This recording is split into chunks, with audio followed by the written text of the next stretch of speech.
Bon appetit. In many ways, the octopus is as close to alien life as we may ever see. Few creatures in the world are as remarkable and bizarre. Part of a class of animals called cephalopods, they are among the most intelligent and most mobile of all the invertebrates. They live in every ocean in the world, in the deep sea, in kelp forests, in coral reefs, along rocky shorelines. And they are as diverse as the habitats they live in. They can be massive, or absolutely tiny. Some species are venomous, and some are just downright strange. In any given moment, they can appear spiky, or they can appear smooth.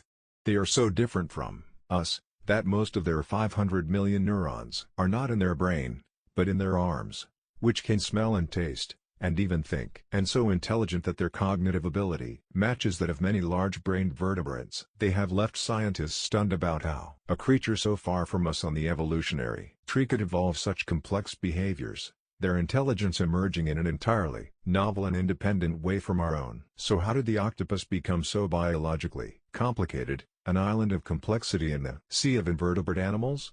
Just how intelligent are they, and how can studying them reveal information about our own minds? Cephalopods have been around for a long time. Fossil records show that they evolved over 500 million years ago, long before any fish, reptiles, or mammals appeared on Earth.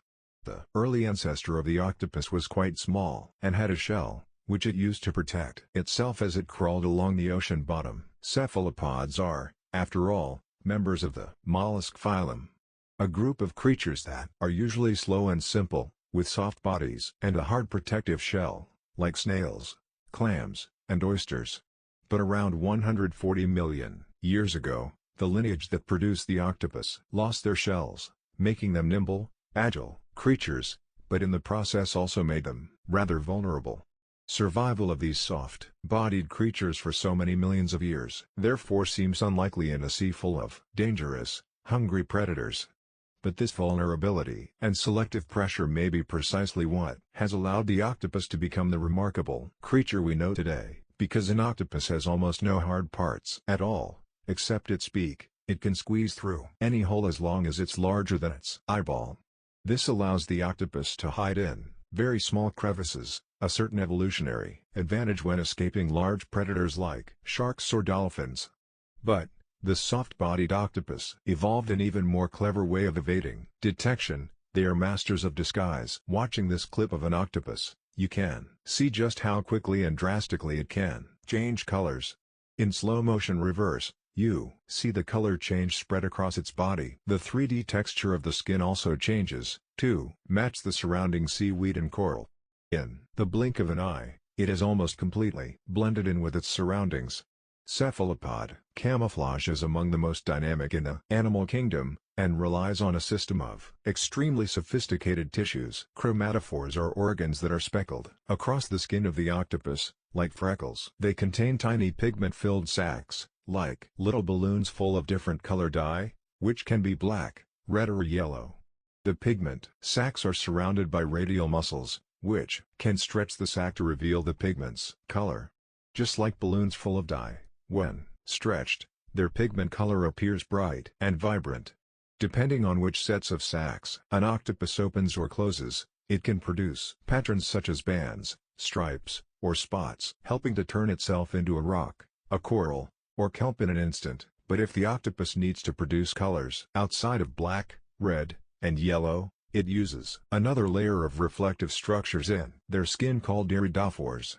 They are stacks of very thin cells that lay beneath the chromatophores. They contain a protein called reflectin that bounces certain wavelengths of light back out. They are responsible for the metallic blues and greens that appear to shimmer on the skin of the octopus. Beneath that layer is yet another layer of reflective tissue, called leucophores. These reflect ambient light, usually producing white hues. By combining reflection from the iridophores and leucophores with the correct patterning of chromatophores, the octopus can create a very convincing copy of its surroundings. But the octopus has one more trick up its sleeve, allowing it to disappear in plain sight almost completely.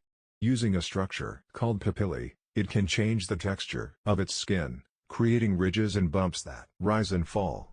This helps the octopus match its surroundings even better. It also gives them a less identifiable edge. Many vertebrate predators find their prey by looking for visual edges and breaks in the background, and this tactic disrupts that very effectively. With all these tools, the shell-free, soft-bodied octopus has been able to deceive an ocean full of predators for millions of years. But their survival has not hinged on these camouflage properties alone. It is the way they are controlled that is perhaps an even more compelling survival tool. When an octopus travels along the seafloor, they have to assess the background and modify their camouflage constantly. They are making decisions at a rapid pace. One researcher observed an octopus changing its camouflage 177 times in 1 hour. Octopus's camouflage reaction times are faster than any other animal's, up to 200 milliseconds, as fast as the fastest blink you can do. But despite doing so much with color, the octopus, and almost all cephalopods, are surprisingly thought to be colorblind. How can they match colors they can't even see? In 2015, the answer to this question started to be uncovered. Researchers found that the skin of an octopus is sensitive to light, due to photoreceptor genes active in the skin. Even when the skin was detached from the body, it could respond to light and change the shape of its chromatophores.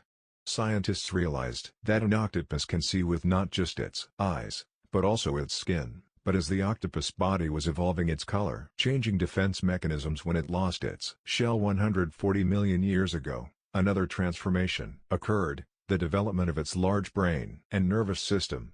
The photoreceptor genes in the skin work in connection with the octopus's large and complex brain.